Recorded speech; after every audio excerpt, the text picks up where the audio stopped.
So we're going to watch this debate between Kyle Kulinski and Cenk Uygur on if Biden is quote-unquote guaranteed to lose.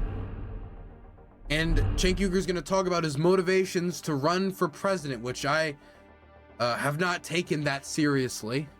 And I don't think people should take that seriously. I've already expressed a lot of my doubts. Number one, he's jumping in the race like a month before the Democratic primary would be over.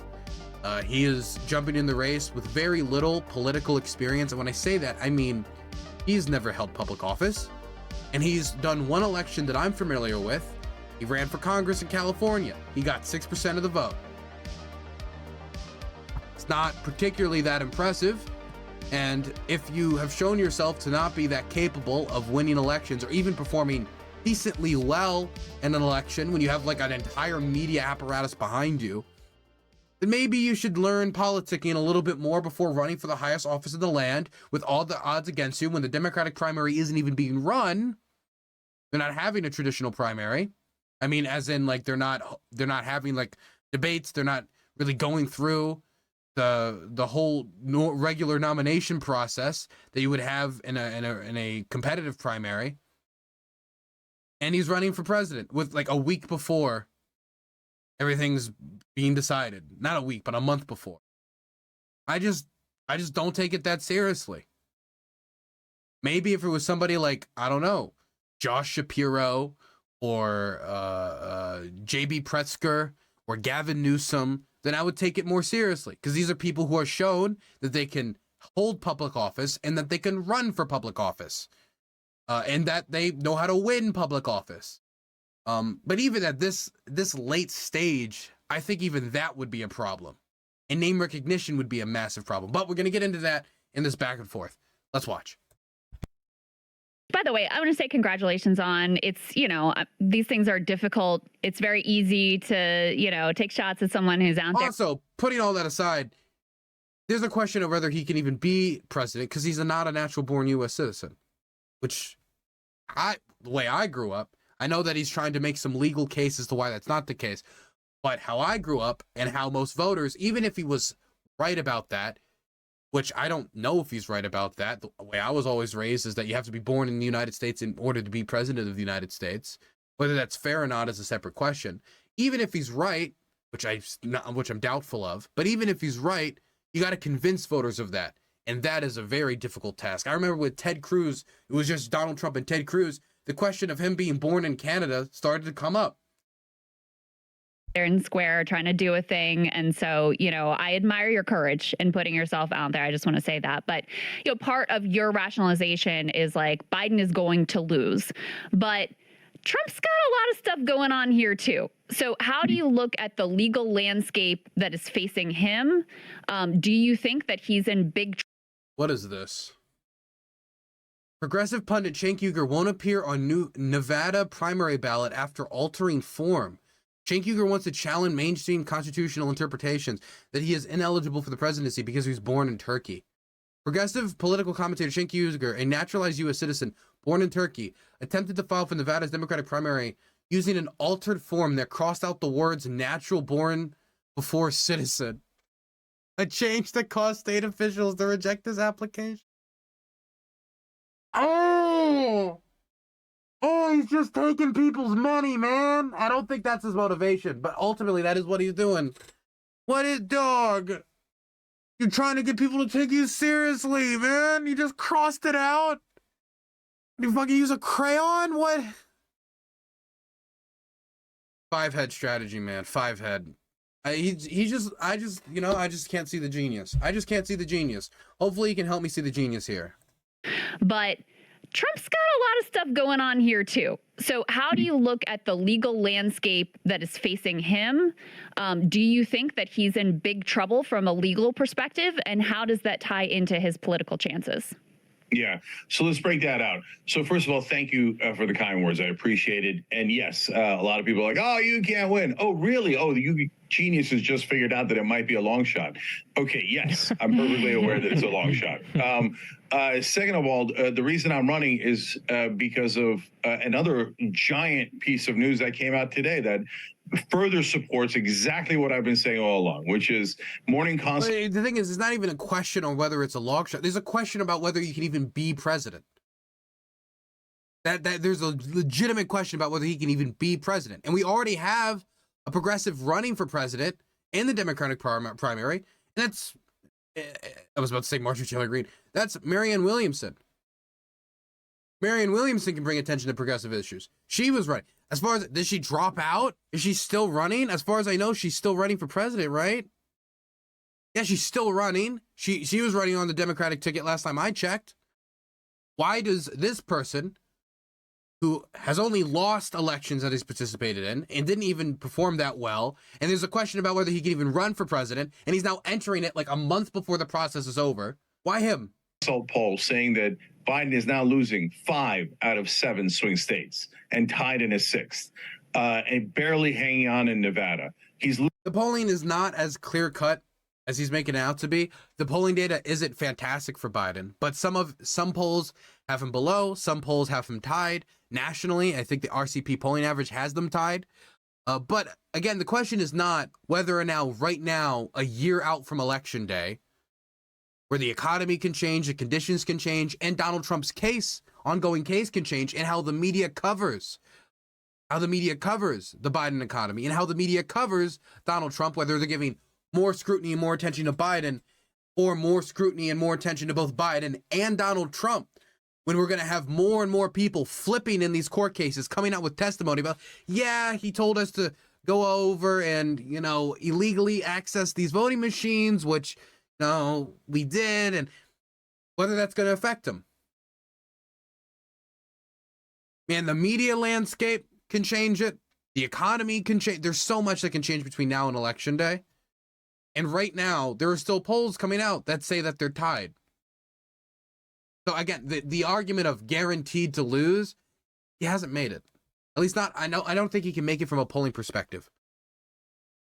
I think he can make the argument from a polling perspective that Biden's victory is not guaranteed, because I have some colleagues here. I remember I talked to Philip Ittner. We get coffee sometimes. He's very confident that, he's done work with CNN and Fox before. This campaign stuff's going to crash down on Trump, and he's outie, he might be going to prison. I'm not so confident in that. And I think that is jumping the gun. And I think Cenk Uygur would be wise to warn those people that you're jumping the gun, that we doubted Trump the first time, we shouldn't doubt him again. And that depending on how the economy develops or how the country goes in the next year, that can affect the results of the election. We do have some polling data that does not look good for Biden. But the argument that he's guaranteed to lose based on polling data, I don't think the argument's there. Losing Pennsylvania. We cannot lose Pennsylvania. We can't come close to losing Pennsylvania. He's down by 10 points to independence. What I'm trying to do, guys, is snap the country out of the trance that it's in. That as if a guy who's down 24 points on the economy can win. It's never happened. And people think Biden is the one miracle charismatic candidate that is so overwhelmingly liked by the American people and so good at politics. Nobody's saying this. He's arguing against no one. That he's going to overcome a 24-point deficit on the economy, 10-point deficit with independence. So I'm sorry. I desperately, desperately don't want Trump to win. Look, if Joe Biden was running against prime Ronald Reagan, if Donald Trump was running against Arnold Schwarzenegger, who I guess, I don't know if you're Cenk, whether Arnold Schwarzenegger can run is up for question. He was born in Austria. If he was running against those people, then I think that the argument would be stronger. But the person he's talking about also has very, very high, Donald Trump, the person he's going to be running against, very, very high unfavorability ratings. And when you look at how Biden won first time, a big motivator was the Trump factor. One of the things that created the storm that made Biden president of the United States this time, even though he's tried multiple times before, was the Trump factor. People thought that he was a safer bet to beat Trump than somebody like Bernie Sanders. That motivated them to vote for Joe Biden. They know him from his relationship with Obama. He ran against Trump, and a big motivator for voters was not, there were voters who wanted Biden, but a big motivator was the fact Trump's there. That motivation's still there. And you want to know what? There's more motivators for voters now. The motivator of the overturning of Roe versus Wade and having Donald Trump in there to appoint more Supreme Court justices? No. If you're a Democrat and you care about a woman's right to choose, if you care about making sure that there's a president in there, if the Republicans actually got majority in the House and Senate who could veto a federal abortion ban, then that's going to be something that motivates you to come out for Joe Biden and Democrats generally. And that's why Democrats have performed quite well in the special elections that we've had so far. Again, a lot of things can change. A lot of things can change. But we can't look at Biden in isolation. But Biden's going to lose. In fact, I literally bought the website, bidensgonalose.com. Okay, so I just want to remind people that during Biden's watch, Democrats had the best performance in a first midterm election of a reigning president in the last 30, 40 years. Just want to throw that out there. And so I'm going to say it. Now you can disagree about whether that was due to Biden or due to Democrats' policies or due to the Republicans with Roe v. Wade, but all these factors will affect whether Joe Biden gets elected or not. I don't care how much it hurts people's feelings. There's a frickin' iceberg straight ahead. Turn the ship. Okay. So we'll get to who, me, all that in a second. But to your point, Crystal, here's a second thing that I got to snap people out of the trance of, because apparently I get it. Laymen don't know how the legal system works. First of all, if Trump wins, all the federal cases disappear instantly. Is in 1 second. Morally corrupt, bankrupt man. Yeah, but what if he loses beforehand? Like some of these court cases are processing while he's on the campaign trail. I'm not saying that all of them are going to happen before Election Day, but one of them you could get the results of before Election Day, and that's why Donald Trump is fighting desperately to try to extend it past Election Day, and the judges have pushed back on him on this case, on pushing back the election to past Election Day. Gappy won with the 34 months. Thank you so much. Almost 3 years of Dylan, and I still have to hear from Crystal. Feel bad, man. Yep, you know what? I'm here to torture specifically Gappy 5. Second flat, they're gone. Jack Smith's cases. Like Sidney Powell just flipped. Do all these people flipping not affect when their testimony hits the public about what they saw with the illegal accessing of voting machines and how hypocritical it is for Republicans? Is this going to have no impact on public perception whatsoever? Is this not going to increase Donald Trump's unfavorabilities at all with independents, which is a crowd that Joe Biden performed well enough with to win in the first place in 2020, winning those suburban wine moms? I think he discounts it too much. Etc. wiped away. I don't want anyone having even 1% doubt about that. Gee, I wonder if he'll pardon himself and fire everyone at the Justice Department who was trying to prosecute him. He'll even put them in jail. Please don't be ridiculous. Okay. So secondly, well, how about the state cases? Ladies and gentlemen, we got him, right? No, we don't. He's going to appeal them. So what if he's convicted? MAGA and independents he's already charged with 91 crimes. If he's convicted, if the headline is Donald Trump convicted of crime, the tone of the conversation changes. If you ask people, a lot of people, about what's going on with Donald Trump's case, a lot of them be like, I know Donald Trump's been accused of a lot of stuff, but I mean, he's not been convicted of anything, right? Like, they've been accusing Donald Trump of crime since 2015. Maybe this is just another accusation. If you said that somebody was accused of rape and somebody was convicted of rape, the conversation's different. For example, when we talk about Scott Ritter and his history with the kiddies, I don't say, oh, he was accused of trying to message minors. No, he was convicted twice of trying to message underage children who turned out to be police officers. Even though it happened 3 times, just one case was 2 separate incidents. The tone of the conversation shifts. Does it look like it hurt his numbers? He's crushing Biden. It hasn't hurt his numbers at He's not crushing Biden. all, and it's not going to hurt his numbers. And he's not going to go to jail. He's going to appeal. And then what's going to happen? In a good case scenario where he loses in Atlanta or loses in New York, and then he's convicted in a state court, but he's the sitting president of the United States. And by the time the appeals are done, it'll be like 2025, 2026. What are they going to do? Go arrest the president? No, they're not. And it's going to be totally irrelevant and totally useless if he wins the presidency, which he is completely on track to do right now. JenkForAmerica.com, Biden's going to lose.com. So, I mean, I'm sympathetic to the idea. I'm sympathetic to the argument of like, look, as you like to call him, Biden's a wounded antelope, right? Like he's not doing well. I honestly think just the face value reasons, like, you know, he's really old and he kind of stumbles and bumbles his way through sentences. And so just like optic stuff alone, I'm sympathetic to the argument. But I do want to. But dude, I've been seeing like the hummus comment for Trump. Like, I don't think like what they're saying is true about Biden. Right? Whether you believe what I believe, and I think his age is affecting his stuttering and is bringing it back, or whether you believe more of that is happening. Nobody has the medical proof to prove it, but whether you believe that or not, Donald Trump fumbles on his words too, like he did with hummus instead of Hamas.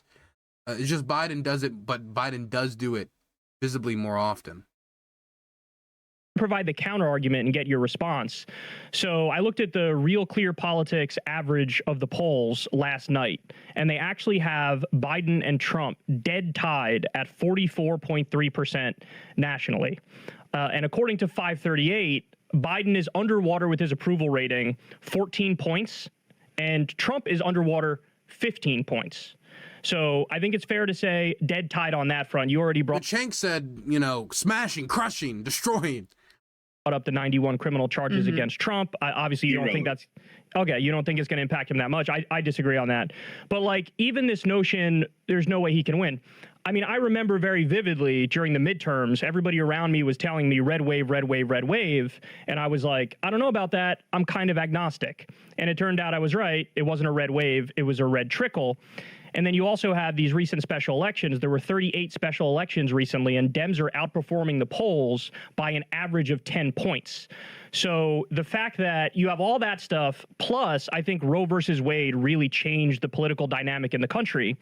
And then you also have the Republicans are in disarray. And, you know, the election denialism is also, I think, hurting them massively. It does appear to be a bridge too far for many independents and many moderate voters when you have one of the two major parties totally denying the 2020 election. All of Trump's hand-picked political candidates. That's another thing. There's a question about how is Trump going to run his campaign? What is Trump going to campaign on? If Trump makes losing 2020 and righting that wrong a big part of his campaign, I mean, right after he said he wouldn't concentrate on it, he immediately did town halls where he was talking about it. If he concentrates on that, that's going to undermine his campaign effort. At least when you talk about Joe Biden and you look at the things he talks about, it's stuff that fires up his base, but a lot of it's like a lot more tabletop issues than I usually see from Trump. And I don't think that Biden's going to concentrate that much on, oh, hey, guys, 2020, I rightfully won president. What a cuck loser, that Donald Trump guy. He's going to talk about, I think, more policy-oriented conversations. Whether that is electorally viable, whether actually having that policy-centered conversation is what's going to deliver him victory, is secondary to the fact that Donald Trump's going to concentrate, I think, more on meaningless shit that the vast majority of voters, and importantly, independents, don't care about. Candidates like Carrie Lake and Doug Mastriano and Blake Masters, these are all people who shit the bed and got blown out the worst. It was actually the more... At Dylan Burns, couple of drinks. Do I need to fumble on my words like just a few times? People think I've been drinking. I haven't drank at all tonight. But now that you've said it, now that you brought it up, now that you've suggested it, I need to finish that bourbon anyway. Bottle was almost empty. Standard old school Republicans like Kemp, who did a better job in the last election. And so I think that Trump has a stench on him to normie America, where even though the points you make are valid about how weak Biden is, I look at Trump as equally as weak, if not potentially more weak, because the 91 criminal charges. Yeah. So, Kyle, let me address all those. I get them. I understand that they're interesting and fair points. So let me knock them down one by one from my perspective. So, number one, is Trump a popular candidate overall in the country? No. He 55% of this country pretty much despises him. So how did Hillary Clinton lose to him? How did Joe Biden only beat him in the Electoral College by 44,000 votes? Like, people forget how razor thin the margin was in the Electoral College, right? And so why is it that the Democrats are doing terrible against a super unpopular candidate? That's because they keep offering the American people something that they definitively do not want, and they have now vomited out several times. And the Democrats say, I don't care. I'm going to try to shove it right back in your mouth. They don't want the establishment. They despise the establishment. Every poll says we hate politicians. We hate the media. We hate everyone in D.C. So, and the Democrats go, oh, so you'd like the most establishment politician of our lifetime, Hillary Clinton. Oh, you don't want her? How about we pick someone almost as establishment as her, Joe Biden?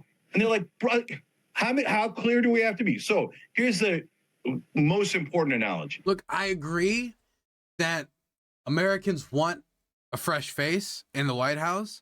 Americans want somebody who can shape up the White House and bring change to things like healthcare reform. But I don't know how Cenk Uygur, someone who's ever passed, never, ever passed a bill, Cenk Uygur, who we don't even know could be viable for president, Cenk Uygur, who got 6.6% of the vote, offers that. And I don't know how throwing the election, throwing in a candidate this late into the race when he could be supporting Marianne, if he really wanted to push this point, helps with any of these issues. In fact, it would probably just derail and make the end of Biden being nominated as the Democratic nominee just more chaotic and possibly hurt his chances. And I'm not saying that to be anti-democratic. I want a democratic process to take place, but we're just talking about what is going to make the strongest case in the general. What's going to make the strongest case in the general? And I do not think that having Cenk Uygur, the person we don't even know if can be president in the first place, if he can, as the nominee or running in this late, is going to help the Democrats' chances whatsoever. It is true that I think a progressive candidate pushing more progressive policies on healthcare reform, on legalization of marijuana, I do think that these are things that would be more popular with the American people and would perform better. That option is not available. But you cannot just say because we know that that candidate would perform better, that therefore that means that Joe Biden will lose or is guaranteed to lose. So I don't know if you guys are football fans, but these days the Raiders aren't playing well. So if you say Trump's like the Raiders, come on, anybody can beat the Raiders. So let's just put up anyone we want in the Super Bowl and we'll win. I'd say, whoa, what are you doing? Why would you put up the Bears? The Bears are the only ones that could lose to the Raiders. Why don't we put the Chiefs up against the Raiders? Granted, that would not be a Super Bowl. I get that. They're both in the AFC. But play the Chiefs. Run the Chiefs. Don't run the Bears. Why are you picking the worst candidate when you could pick a perfectly great candidate? So now, let's put me aside for a second. We can come back to me because give me the mic and I will run all of these guys out of town. They like put me in a debate. I'd win in a landslide. It wouldn't even be close. So, okay, but you could say, yeah, sure. Okay, Cenk. Okay, sure. Hey, Cenk's crazy. I don't believe that. Fine, no problem. Josh Shapiro, governor of Pennsylvania, crushed a Trump acolyte by about 20 points. He's very popular. He's strong. He's establishment enough not to freak out the establishment. And he's slightly progressive in a way that could actually appeal to the average man. Would he win Pennsylvania? Easily. We take Pennsylvania off the board. That's already ours. And then he would do 5 to 10 points better than Biden. Almost. If Josh Shapiro became president, wouldn't that mean we would have to have a special election in Pennsylvania again after we just had the election to get Josh Shapiro in there in the first place? We benefited from the fact that they ran a whack job against him. I don't know if I'd be so willing. I'm from Maryland, so that's more closer to my neck of the woods. I don't know how willing, if I was to put forward a candidate, I would choose somebody that would put Pennsylvania back up for grabs for the Republicans. I don't know if that would be the smartest move. I mean, it's not like that seat is solidly blue. I mean, they curb stomped, but that's also because, again, they ran Doug Mastriano against Josh Shapiro. So Doug Mastriano got curb stomped. This is a great freeze frame, by the way. Everywhere. Why are we purposely picking a candidate who's nearly the worst candidate that we have. 75% of Americans say they don't think Biden can even finish a second term. Literally 3/4 of the country thinks he's going to die in office if he wins again. Where is that? What? I've never seen that poll before. Does anybody know what poll he's referencing? Are we lunatics to pick that guy? To give you a context of the Real Clear Politics polls, Kyle. So he was. I actually don't believe. I don't believe 75% of Americans think he's going to die in office. I don't believe that. Maybe there's something like 75% of Americans believe his age is a real concern because they're worried that he might, I could imagine like they believe his age is, I can believe that. 75% of Americans think he's going to die in office. No, let me see the poll on that. I'm calling bullshit. Recently, Biden was down by a point. He's inched back to a tie, to your point, right? But remember, the Democratic candidate, no matter who it is, has to win the popular vote by. Oh, yeah, it could be could instead of will. Yeah, it could be could instead. Yeah, no, I don't believe 75% of Americans said he will die in the next term. I don't believe that. 5 points. Hillary Clinton won the popular vote by 3 million and got crushed in the Electoral College. Joe Biden won the popular vote by 7 million, 4.5 points, and barely eked out a victory. We need 5 points to be relatively safe that a fascist is not going to take over the country. And Joe Biden is not going to beat Trump by 5. He's never been close to being above Trump by 5. Okay, I got some numbers. This is from Axios. 34% of registered voters think President Biden would complete a second term if reelected. 44% believe he'd leave before it ended, and 22% are unsure. None of these numbers have anything to do with him dying. Like he could, I mean, it's possible when he leaves office he dies, but it could also be like, I got the flu, Jack. Kamala, take the reins. It could just be that.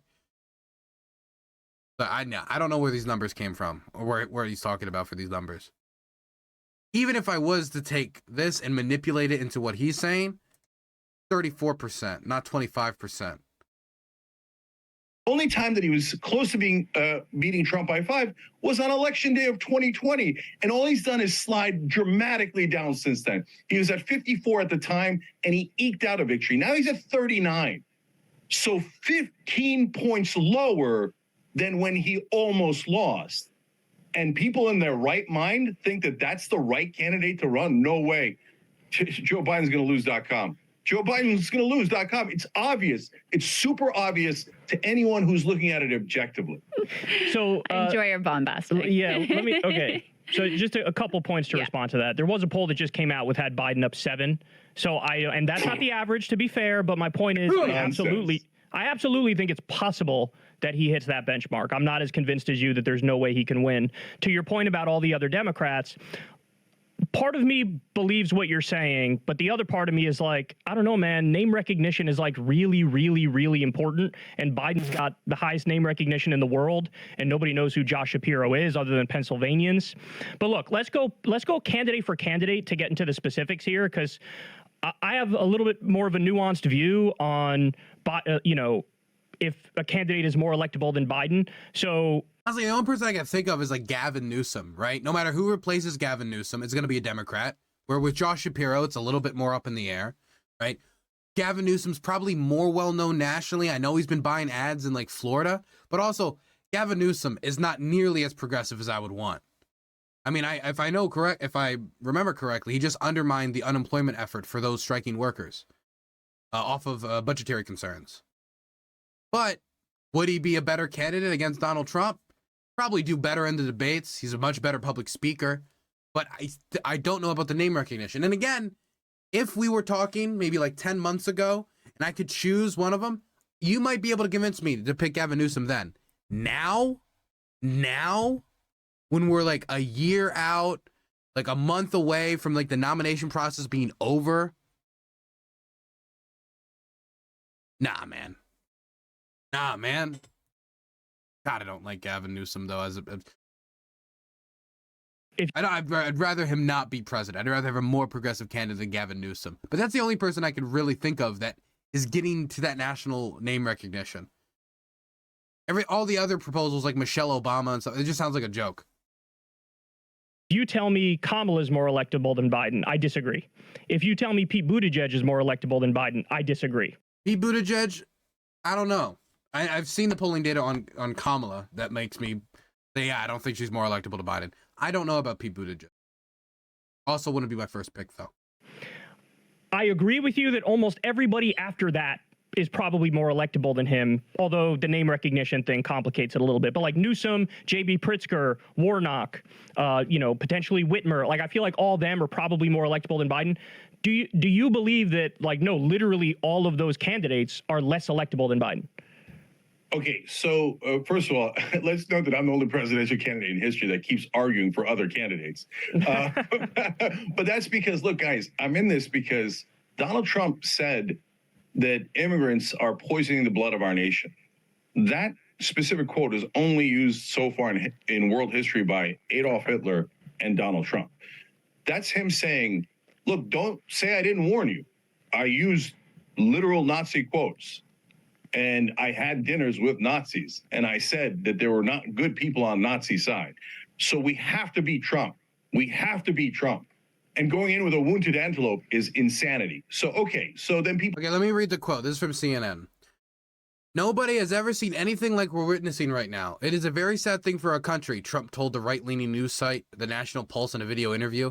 It's poisoning the blood of our country. It's so bad, and people are coming in with disease. People are coming in with every possible thing you could have. And this is just like nativist fear-mongering about immigrants. The blood stuff is really bad. Horrible rhetoric. People go, you're right, Kyle. They go, Kamala Harris then. She's next in the line of succession. Did we vote on being a monarchy and I missed it? No, line of succession is when you're president. If something, God forbid, happens to the president. Somebody also just brought up a good point in Gutter Chat. First time shatter. Biden beat Trump by more electoral votes than Trump beat Hillary, and Cenk says he barely won and Hillary got crushed. Yeah, I mean, he's doing his best. He's making his case in his most bombastic way. In his most bombastic of ways. Then you're in the line of succession. But there's no line of succession in primaries and in elections. No, Kamala Harris will enter the primary and she'll get annihilated because she's a terrible candidate. So I agree with you. Pete Buttigieg is so establishment, so elitist, so unlikable by the average man that I would put him in the Biden category as well. But as you just acknowledged, every governor would do better than Biden. Here, I'll give you another governor, Andy Beshear. A, literally the most popular governor in the country. B, he's a Democratic governor in Kentucky. Does anyone want to make the argument that Governor Beshear wouldn't be a better candidate than Joe Biden?